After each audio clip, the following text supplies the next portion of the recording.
Testēju Viral by Roko pašiedegumu produktus. Esmu nolēmusi vairāk neiet uz solāriju, bet es gribu skaistu iedegumu. Jo nevienam nav noslēpums, ka skaists iedegums vienmēr padara ķermeni tā kā slaidāku vizuāli, kā arī āda vienmēr izskatās tvirtāk. Sejai es izmantoju tanning mist no zīmola by Roko. Viegls, caurspīdīgs, izsmedzināms sprejiņš, kuru ir ļoti viegli izlīdzināt uz sejas un dekoltē zonas.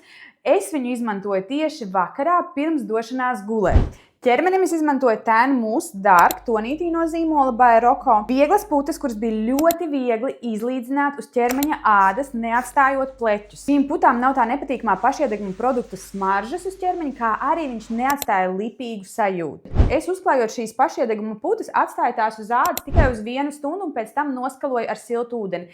Bet, ja gribās intensīvāku, tumšāku iedegumu, var atstāt pat vairākas stundas uz ādas.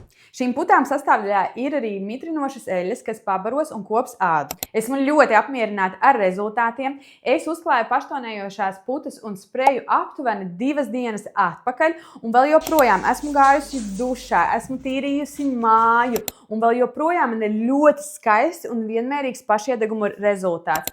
Kā arī paskatieties, pat paduses, visas ir skaisti, vienmērīgas, nav pleķu.